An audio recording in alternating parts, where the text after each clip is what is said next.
a la gente de estos desahucios, que tenemos las gracias especiales por estar aquí. El trabajo que voy a presentar hoy se llama Desahuciar, desalojar, ejecutar cuando la política callejera se convierte en medicina. Trabajo que he ido realizando sobre todo durante el año pasado para el máster de antropología médica de la Rovira y Tiki de la Universidad de Tarragona, y mi tutor del máster fue Oriol Romaní.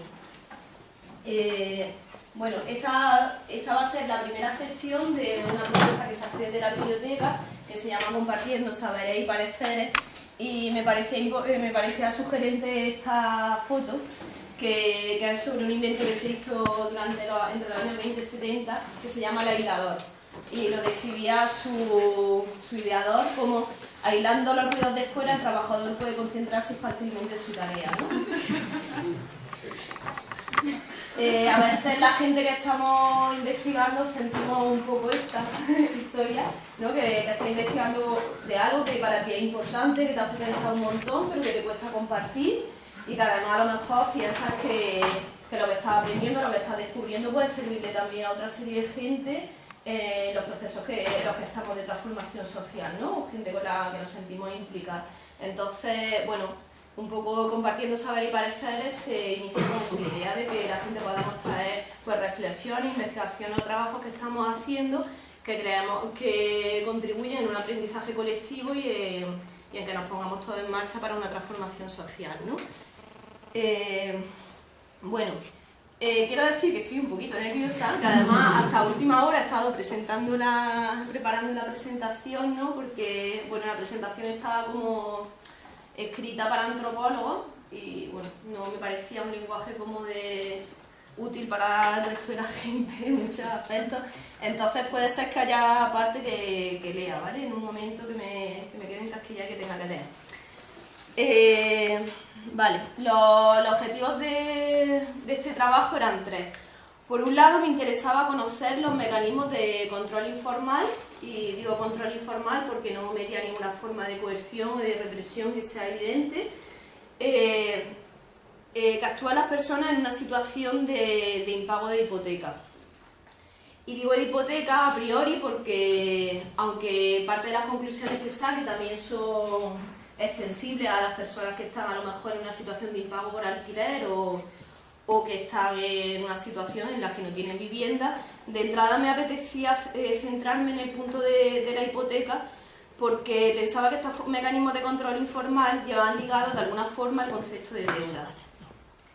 Siendo más clara, en estudios hechos desde la salud pública, en el periodo hace una observación del periodo de 2006 al 2010, un estudio que hace Gili Margalida, se ve que durante todo este periodo, entre el 2006 y el 2010, aumentan las consultas en atención primaria por cuadros de ansiedad y cuadros de depresión que se relacionan con sobreendeudamiento hipotecario, con el tema del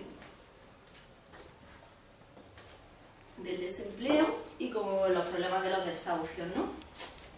Datos que no me suenan a nuevos, porque justo yo estoy haciendo mi especialidad como médica de familia y comunitaria justo en ese periodo, del 2006 al 2010. Me toca la crisis, cuando estoy haciendo el rotatorio y veo que en la consulta empiezan a llegar muchas personas con distintos cuadros, pero que tienen detrás un problema social. Mi pregunta a esto es ¿por qué, si esto es un problema social, termina llegando a la consulta? ¿Por qué se termina tratando en la consulta?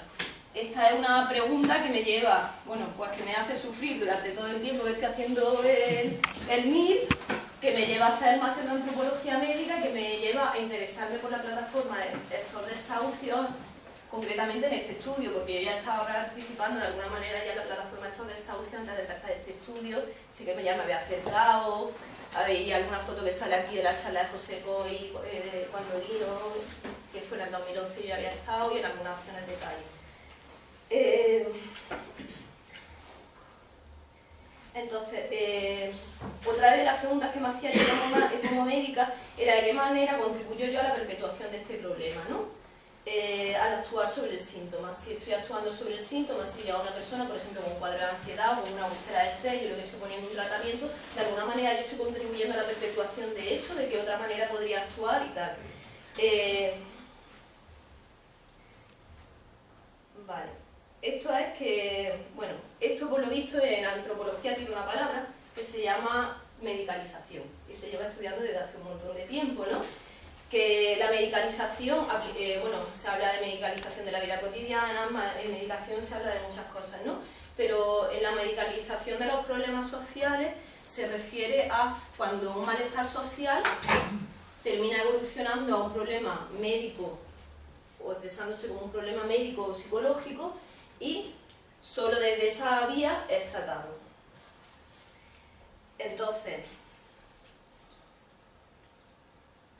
esto, aunque parezca paradójico, es otra forma de manifestación del capitalismo. De un lado estaría el desabastecimiento de los servicios sanitarios, como está ocurriendo con las privatizaciones que tenemos en salud, como ocurre desde hace mucho tiempo en países empobrecidos, los que no llegan a una serie de medicamentos básicos. Pero esta medicalización también puede ser considerada como un producto del capitalismo. Y puede ser considerada como un producto del capitalismo porque actúa en la misma lógica.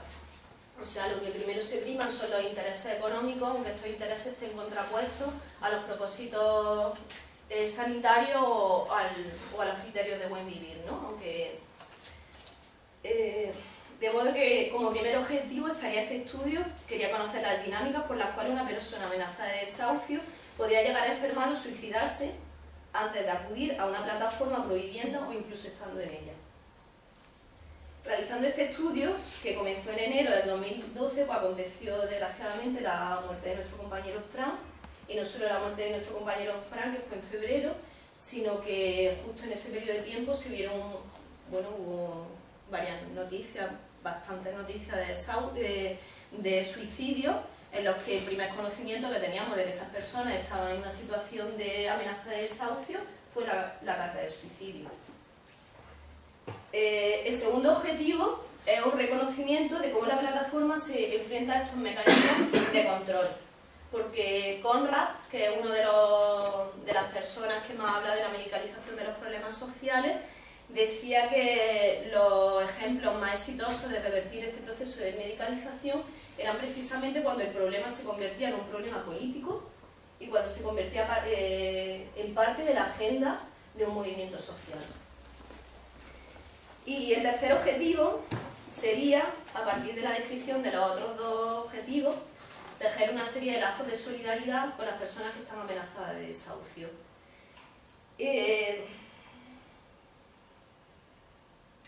Ya que cuando yo empiezo este estudio, y aunque ahora no sé si es porque lo escucho menos, porque estoy en la plataforma o porque de alguna manera yo creo que apuesto por eso, porque la plataforma está haciendo un esfuerzo grandísimo por desestigmatizar a las personas que están en esta situación, pues cuando yo empiezo este estudio llegan muchos comentarios en contra de la gente que está en una situación de desahucio, ¿no? De que han vivido por encima de sus posibilidades, toda esta historia, ¿no? Entonces para mí el trabajo también era importante para que sirviera para tejer lazos de solidaridad, para entender lo que le está pasando a estas personas. Pero no solo para entender qué le está pasando a estas personas, sino para entender qué nos está pasando a nosotros en general. Porque aparte de que todos estamos sufriendo de alguna forma más o menos directa el problema de la vivienda, os recuerdo que desde el 2011, en agosto del 2011, cuando se aprueba el cambio de la Constitución, el artículo 135, por el cual se dice que el pago de la deuda pasa a gozar de prioridad absoluta, todos estamos endeudados. Entonces me parecía que la plataforma Estos Desahucios en este sentido estaba mandando un mensaje muy claro, muy contundente y del que teníamos que aprender todos. Que primero está la vida y que después está la deuda. Y en ese sentido, ¿no?, de esa apuesta por la sostenibilidad de la vida, que no es solo no debemos, no pagamos, sino que primero tenemos que vivir y después ya veremos si tenemos que pagar esa deuda o no. Pero me parecía que también era importante la experiencia de estos desahucios. Por lo que considero que esta experiencia es enriquecedora a nivel general, pero también me parece enriquecedora para los científicos sociales y para los profesionales sanitarios, porque nos sirve para recuestionarnos desde dónde estamos trabajando y desde dónde podríamos trabajar si nos implicásemos en las dimensiones sociales, políticas y culturales del sufrimiento. y también creo que es útil para los movimientos sociales al ser una lucha que se inicia desde lo concreto, desde la realidad que nos afecta, y de esta manera consigue ligar la lucha con la cotidianidad. En este punto señalaba Armando Sabater una frase que me parece muy importante y lo traía aquí, que lo personal se desliga de lo colectivo cuando no somos capaces de inventar engarces entre los modos de vida y los modos de lucha. Entonces la política se vacía y se muere. Bueno, dicho el objetivo, he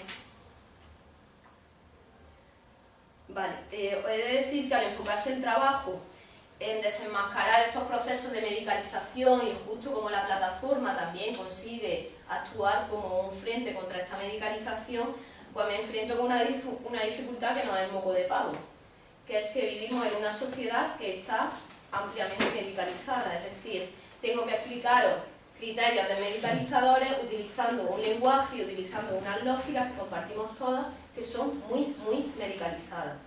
Es decir, si yo, por ejemplo, os digo que la plataforma estos desahucios actúa, que cuando estamos ante un problema de vivienda, ¿no?, de desahucio, ya hay un proceso de privación de la salud, y que la plataforma estos desahucios actúa oponiéndose a ese proceso de deprivación de la salud. A lo mejor la conclusión rápida a la que llegamos es la plataforma estos desahucios es terapéutica. Si miramos la definición de terapia en la RAE, dirá que significa el tratamiento de las enfermedades. Lo que quiero decir es que la plataforma estos desahucios no actúa a ese nivel, no actúa al nivel de tratar las enfermedades, no trabaja con las enfermedades, trabaja con el sufrimiento. ¿Y cómo? Pues este sufrimiento lo que hace es desgranarlo en emociones, yendo a las causas, y de este modo evitando que el sufrimiento se exprese como una enfermedad. ¿Qué supone esto? Pues supone la transición de un modelo que es al que estamos acostumbrados, un modelo asistencialista en el que el médico está en el centro y en el que los problemas se expresan como enfermedades y en el que se les pone un tratamiento, es decir, algo paliativo, a un modelo que se llama comunitario, en el que hay muchísimos más actores implicados y en el que la salud tiene un sentido muchísimo más amplio, porque se habla de la salud como el bienestar físico, psíquico y social, y en el que, por ejemplo, la plataforma estos desahucios o otros actores no actuarían sobre los síntomas, sino que actuarían sobre las causas, de manera que su acción es preventiva y es una acción de cuidado. Y perdonad que me detenga en esta cuestión, pero creo que es un tema que es importante reflexionar y que lo reflexionemos de forma conjunta. Es importante advertir que en esta lógica en la que nos encontramos insertas, la enfermedad es la vía legítima que tenemos para expresar el sufrimiento. Hay una frase de Locke y de Sepperhugh que dice: la enfermedad es la forma de expresar los sentimientos cuando la protesta política, y yo incluyo social, es peligrosa. El mensaje soterrado que nos manda esto es que si no puedes protestar, enferma. Exprésate enfermando. Ese es el modelo y la lógica que impera y la forma en la que tenemos muchas veces de protestar o de bajarnos un poco del carro, que la sociedad nos dé un poco de stand-by, es enfermar. Y esto no es una cosa como que lo hagamos de forma consciente cuando estemos inventando las enfermedades, ¿no? Es una cosa bastante inconsciente y bastante soterrada. Esto ha dado lugar a que hayamos asimilado en nuestro vocabulario pues, una serie de vocablos médicos, ¿no? Es común que digamos, pues, es que estoy depre, o es que tengo ansiedad, ¿no? Que son formas coloquiales de utilizar una serie de vocablos médicos y que vienen a enseñarnos la importancia que le damos al hecho de estar enfermo, porque no es lo mismo que digamos es que estoy fatal, es que estoy hecho una mierda, a que digamos, no, es que he ido al médico y me ha dicho que tengo una depresión de caballo. La gente no lo recibe de la misma manera, ¿no? De hecho, en la entrevista hecha a las personas de la plataforma nos damos cuenta, me doy cuenta de que esa forma coloquial de utilizar estos vocablos no es solo nuestra, de la gente de a pie,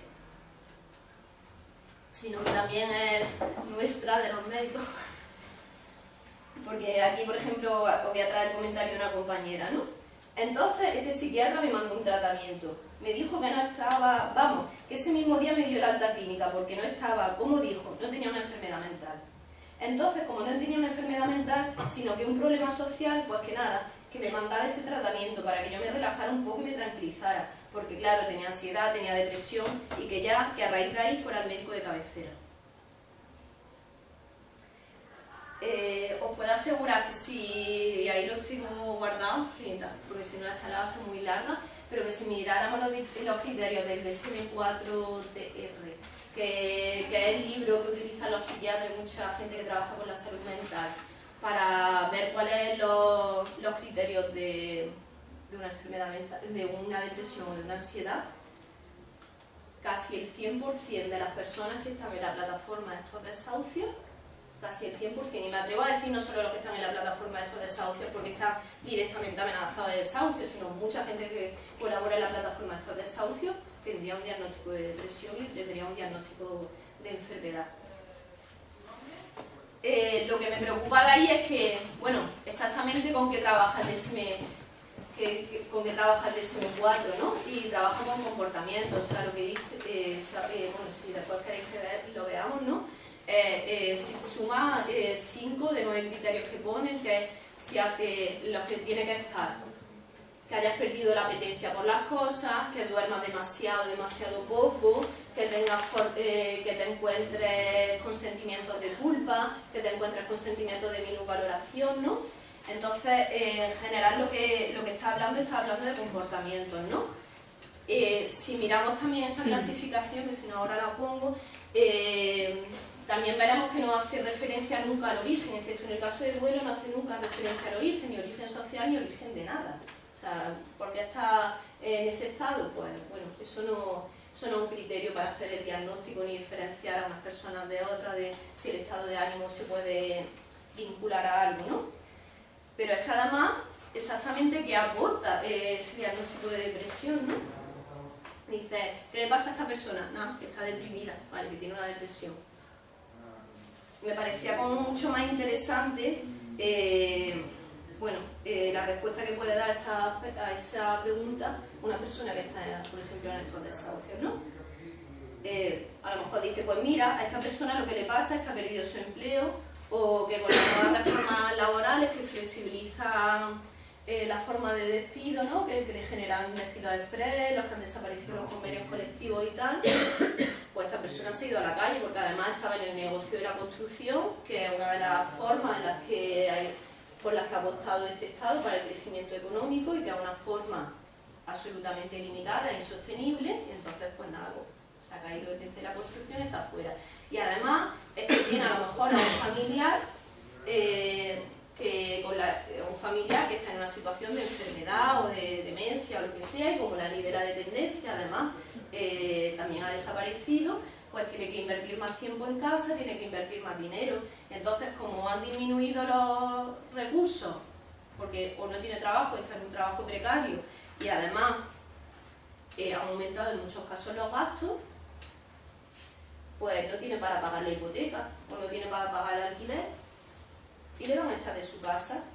Y le van a echar de su casa, y además eso pues no se lo puede contar a la gente que tiene alrededor, porque la gente que tiene alrededor está, pues él escucha en la radio, escucha en la televisión, o como nos decía una compañera en una entrevista, ¿no? O escucha a los padres de los niños que están con su hijo en el colegio. No, es que esta gente ha vivido por encima de sus posibilidades. Es que si se ha hipotecado, eso nadie le ha puesto una pistola en la cabeza.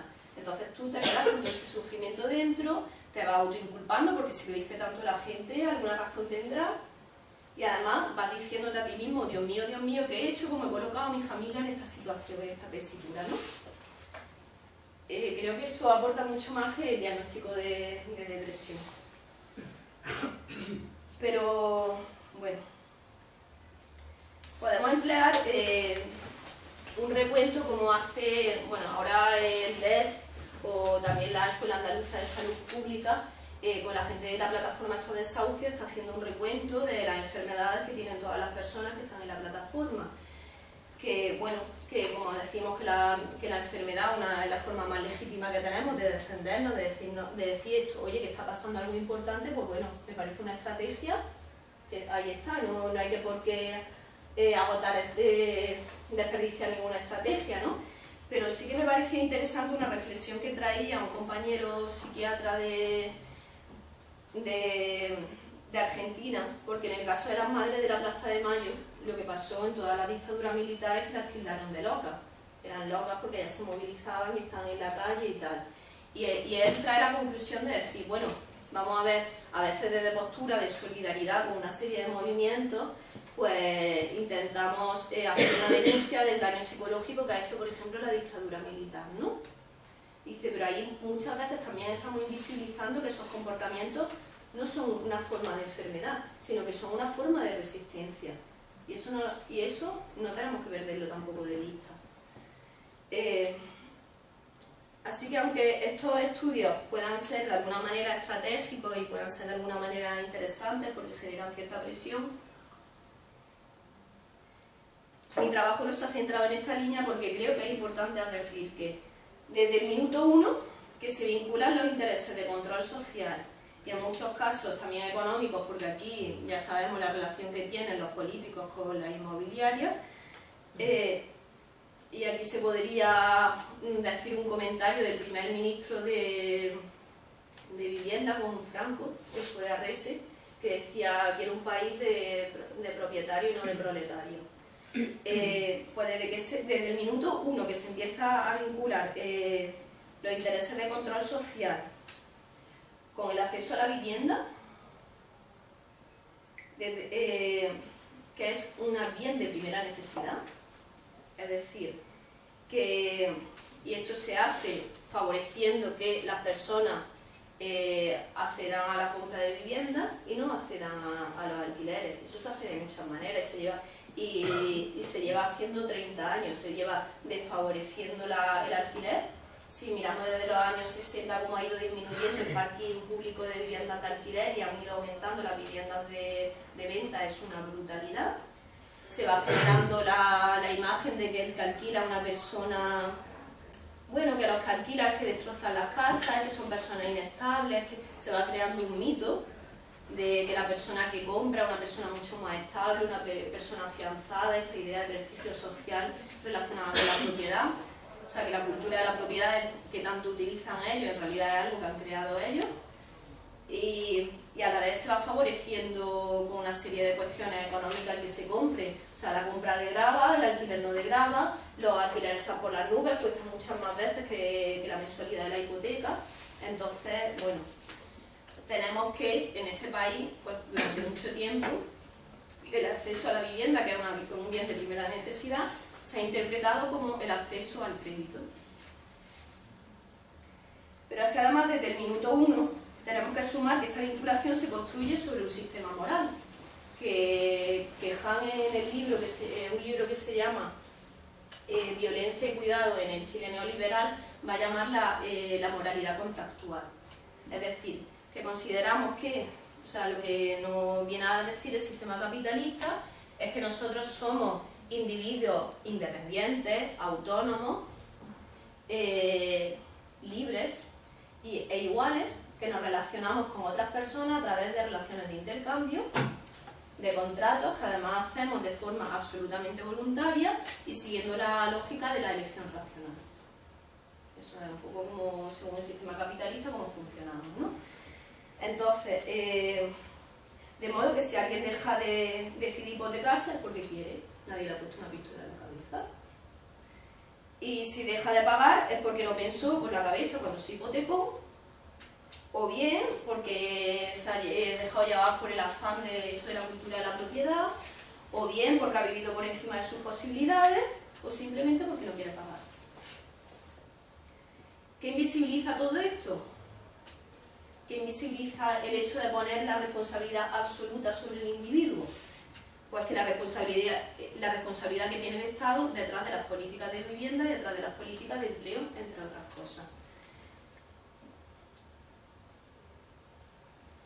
En el estudio que hace Palomera sobre la desresponsabilización del Estado en cuestión de vivienda para la clase obrera, él trae unos comentarios que también había trabajado Bordi antes y señala que, que la vivienda, como pocos mercados, están no solo controlados por el Estado, sino construidos por él. de modo que la demanda y sobre todo la propensión de los individuos a comprar o alquilar suele depender en gran medida del estado de la oferta, el cual es el resultado de las políticas estatales de vivienda. Es decir, esto de la imagen de la gente libre, de la... Bueno, está absolutamente condicionado el que, por ejemplo, aquí se llama una cultura de la propiedad, que la mayoría del régimen de acceso a la vivienda sea un régimen a través de la hipoteca, está condicionado por las políticas públicas de vivienda que llevamos desde hace más de 30 años. Se visibiliza también el contexto social, político e histórico que hay detrás de la elección de comprar una vivienda y de llegar a una situación de impago. Y eso ayuda en las ideaciones neoliberales de la gente libre, de la libre elección, de los estilos de vida, que no dicen que la persona elige. Sí, la persona elige, pero elige dentro de unas posibilidades, no elige dentro de todas las posibilidades del mundo. Y además esas posibilidades están más acotadas cuanto menor sea tu nivel socioeconómico y también pues, si eres mujer y otros, etcétera, etcétera, etcétera. Pero que se invisibiliza también, pues que en momentos de casi pleno empleo, y aquí sí que hablo desde una visión patriarcal y familiarista, porque las mujeres hemos estado siempre en el trabajo reproductivo y nos hemos ido incorporando poco a poco al trabajo remunerado, pero nunca hemos llegado a situaciones de casi pleno empleo, pues el que no estallara la gente y el que estuviera en una situación de explotación laboral y de asalariamiento, pues ha sido posible por una idea de un futuro próspero y más igualitario en relación con el trabajo. Es decir, parecía que el trabajo era lo que nos hacía de integrador social, nuestro lugar en el mundo lo teníamos por el trabajo, y ese trabajo era el que nos iba a permitir en el futuro estar mejor nosotros, estar mejor pues todos nuestros hijos, nietos, etcétera, ¿no? Entonces, de alguna manera, lo que se ha ido lanzando es el mensaje, bueno, tú estás trabajando, pero a través del trabajo puedes acceder a un futuro mejor, y a ese futuro mejor ya estás poniendo miquita hoy al acceder al crédito, al comprar bienes durables. Pero, ojo, que es que aquí hay un tema bastante importante, que es que a las cosas que estamos accediendo por vía crédito y cada vez más, y empieza con el tema de la vivienda, y por eso precisamente a lo mejor todo esto es reventado a través de estos desahucios, no es reventado a través de otras plataformas, cada vez son cosas más necesarias y derechos absolutamente básicos. Empezamos con el tema de la vivienda, que casi no puedas acceder, sino a través de un crédito, y vamos a seguir con otros temas, vamos a seguir con las pensiones. El otro día estuve haciendo fotos, pero no me ha dado tiempo a ponerlas. Si os dais una vuelta por Ronda de Tejares, casi todos los bancos, todos los anuncios que tienen ahora son sobre planes de pensiones. Seguiremos con la sanidad, seguiremos con la educación, porque bueno, ya tenemos el ejemplo, por ejemplo, de Chile, que fue la mesa de pruebas de los planes de ajuste estructural, y allí la gente se define como sujetos de crédito, pero es porque están endeudados por todo. Es que para acceder a las cosas más básicas, que si te tienes que operar de apendicitis, te tienes que endeudar. Bueno, pues nada, y esta invisibilización que genera, pues lo que genera es el estigma del deudor. O sea, lo que hemos ido construyendo es un estigma del deudor. Y el deudor estigmatizado pasa por un proceso que es un proceso de inculpación y autoinculpación, de aislamiento y de pasivización, que son pues, los tres elementos que necesitamos para que la persona sea medicalizada. O sea, si me siento culpable, si me siento aislado y si además siento que no puedo hacer nada, pues lo máximo que puedo ir a un médico, enfermar, ir a un médico a resolver por lo menos los síntomas, poder dormir, poder comer y... Pero es que además, fijaros en el paralelismo, ¿vale? Inculpación, aislamiento y pasivización, ¿vale? Esos serían los controles informales, ¿no? Se genera el estigma del deudor y genera esos controles informales, pero mirad los controles formales, o sea, ¿qué dice la ley? Ejecutar, ¿a quién se ejecuta? El culpable. Desalojar, aislar, se desaloja, se vuelve un excluido social, ¿no? O sea, y desalojar es otro término que se aplica para el tema de los desahucios. Y el siguiente es desahuciar. Desahuciar, si lo buscáis en el diccionario, significa perder la esperanza. De modo que esta unión en el tiempo, si llegamos a una reunión, la unión que se establece entre el crédito y el débito, ¿no?, en la economía clásica, que generaría una unión en el tiempo que une, pues, desde que accedes al crédito hasta que lo pagas, ¿no? Pues una unión que también está apuntalada a nivel informal por una serie de sentimientos que son los que expresa la gente cuando entra en la plataforma, que son los sentimientos de culpa, de vergüenza y de miedo, y a nivel jurídico por las palabras de ejecución, desalojo y desahucio, que son absolutamente paralelas. ¿Cómo la plataforma trabaja el estigma del deudor? Para que no tenga que expresarse en claves médicas y psicológicas y atenderse exclusivamente en estos contextos. Pues lleva un proceso de desmontaje del estigma del deudor. Eso es lo que hace, desmontar el estigma, de construirlo. Y esto desde dónde se empieza, pues se empieza desde el punto 1, o sea, en el punto de información ya se empieza a deconstruir el estigma del deudor. ¿Por qué? Porque cuando una persona llega al punto de información, lo primero que se le dice es, bueno, lo primero que ve es que ya no es el único, porque en una entrevista una de las compañeras decía, sí, yo lo veía en la televisión y todo eso, pero yo en Córdoba pensaba que era la única. Lo primero que ves es que no eres el único. Y lo siguiente que te dicen es que ya no estás solo. Y eso es muy importante, desde el principio, que es el punto de información y que en otras ciudades se llama punto de información y de encuentro, ¿no? Encontrarte con otros que están en la misma situación, se empieza a deconstruir el estigma del deudor.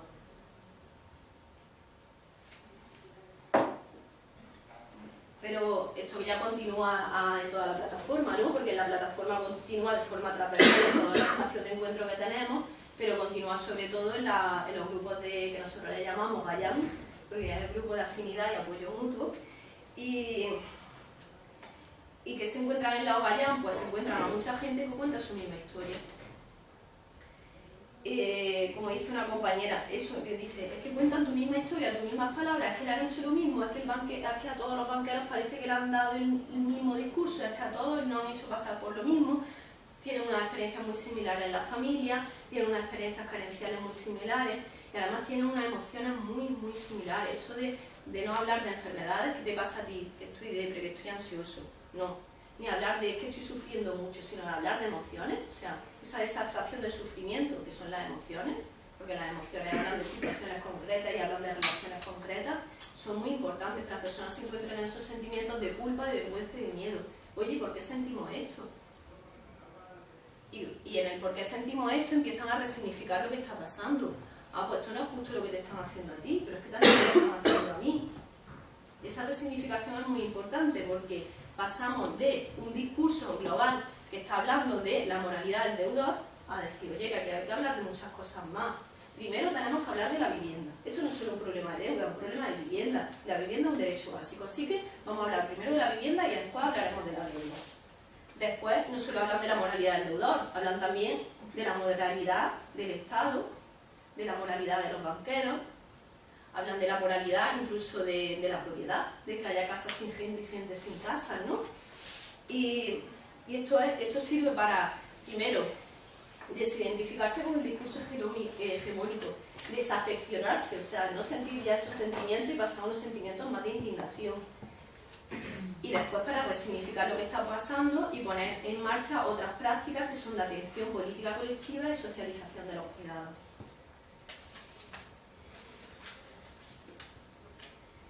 Además, pues bueno, aparte se pone en marcha el asesoramiento, ¿no?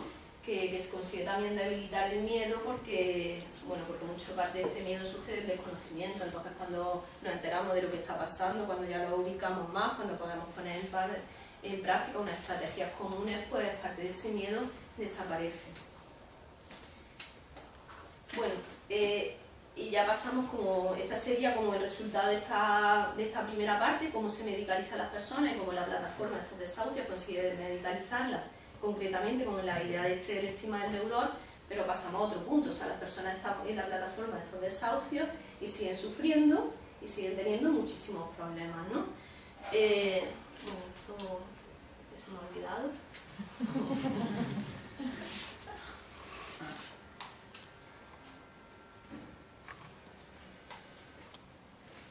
Aún está frase me parece importante. Dice, mi vecina no va a la plataforma por vergüenza, no quiere que se enteren las vecinas.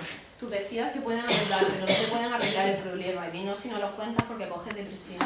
Nadie te consuela, nadie te ayuda ni a hablar ni nada. Entonces, si no se lo cuenta a una plataforma como ella me dijo que no se entere mi vecina, ¿a quién se lo va a contar? A nadie, ¿no? Me parecía importante porque habla del sentido de cuidado que tiene la plataforma y de prevención de la enfermedad, ¿no? Si va a una plataforma, si no va a la plataforma, que va a coger depresión. La segunda... A ver, esta es la parte...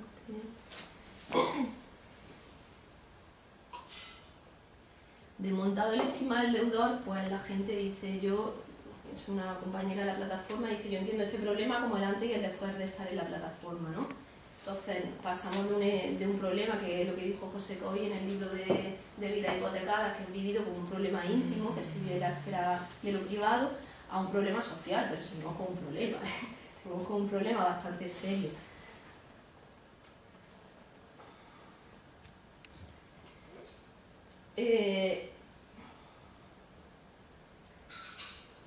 ¿Qué pasa ahora? Pues que, bueno, porque seguimos con un problema que ya ha asumido como social y como un problema político, que las personas deciden conformarse con una plataforma que se erige como un nuevo actor político, en el sentido de que como el Estado, las instituciones políticas de la democracia esta liberal que tenemos, pues son impotentes o no hacen nada por resolver esta situación, o llegan a circunstancias en que realmente tienen las soluciones en la mano y las echan por alto, como fue la ILP, o criminalizan al sujeto, pues la gente se erige como un nuevo actor político, que esto es lo que Tapia ha descrito como la política por desborde.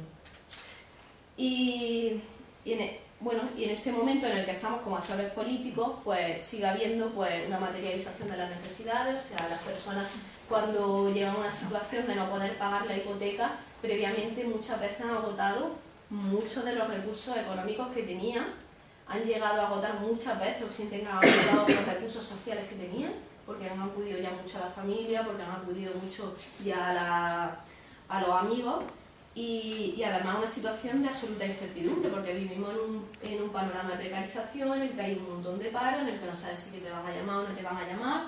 Las leyes cambian, pero son absolutamente aleatorias, y unos manuales de buenas prácticas en los que puedes que caigan, en los que puedes que no caigan, ¿no? Manuales de buenas prácticas son los que el Estado ha hecho para que los apliquen los bancos, o sea, como consejo para que los aplique, pero bueno, que es como si tengo un niño menos de 3 años, sí, pero como decía el hijo de una de las plataformas, yo porque tengo 8 años no tengo derecho a tener casa. Entonces, todo este clima de incertidumbre, de aleatoriedad, de impotencia, de tener una serie de necesidades materiales, pues hace que la gente viva en un clima de impotencia en el que se pueda pasar de la desesperanza a la desesperación así.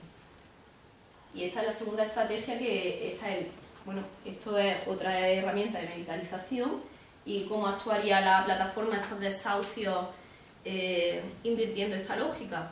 Pues de dos maneras: atención política colectiva y socialización de los cuidados. Atención política colectiva: nos organizamos, nos lanzamos a la calle, aquí nos tiene que escuchar Tokiski, o sea, la gente tiene que pensar de otra manera, tenemos que hacer presión en los bancos y tenemos que hacer presión en las instituciones políticas. Y de una sensación de impotencia, no puedo hacer nada, pues ya estoy haciendo algo. Y cuando va al banco, y además en algunos casos pues la dación en pago o algo, por eso es tan importante el lema de sí se puede. Es un lema importantísimo, porque uno de los sentimientos más duros que se tiene es el sentimiento de impotencia. Esa es la parte de un poco de atención política colectiva. La parte de socialización de los cuidados, y ya con esto termino de verdad, es que sobre todo la intimidad que generan los grupos de afinidad y apoyo mutuo, aunque bueno, la plataforma tiene muchas formas de cuidarse, no tiene por qué ser solo ahí, pero como los grupos de afinidad y apoyo mutuo son grupos más reducidos, en los que las personas tienen un poco más de espacio para hablar de cómo se están encontrando, cómo se les está afectando a su vida, pues se genera un clima de intimidad en la que sale a la luz otra serie de problemas que tiene la gente, y que no es tan fácil que salgan con una asamblea de 70, de 80 personas, ¿no? Entonces, cuando las personas pues se empieza a ver que claro, que el tema de los desahucios está afectando a sus relaciones personales, totalmente. Si las tenían ya afectadas, pues todavía más, porque están en un clima absoluto de tensión, en el que tienes que tomar decisiones muy importantes, en el que estás pendiente de que hoy llega una carta, de que hoy me dicen tal, que esto es, la gente te lo describe como una noria, puede afectar a las relaciones personales, dándose casos de violencia de género, dándose casos de pues, gente que busca formas de evasión, alcoholismo, me engancho a internet, lo que pueda, ¿sabes? Para tener la mente en otro lado. Se da la circunstancia que la gente no tiene con qué comer y que a lo mejor va a un banco de alimentos y sí, pues te dan alimentos que son no perecederos, pero los alimentos no perecederos habrá que prepararlos con algo. Y se dan casos pues, de gente que le ves con problemas ya cutáneos, etcétera, no comen comida fresca. Y bueno, y que además pues a lo mejor no, tengo todos los avíos, pero no puedo prepararlo porque aparte no tengo luz.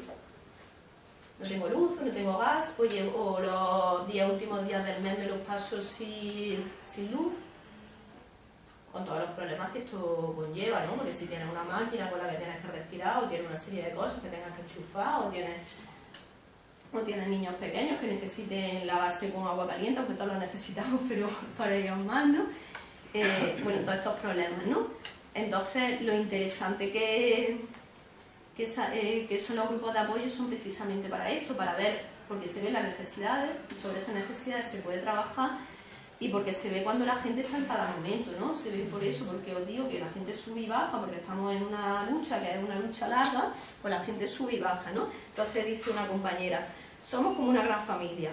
La ayuda que no hemos tenido ni de nuestra propia familia de sangre, la estamos teniendo con las personas de la plataforma, ayudándonos los unos a los otros, animándonos, pero no solo con los grupos, que es lo que yo siempre digo, que si tú me llamas para decirme vamos a tomar un café, que estoy baja de ánimo, pues para eso estamos.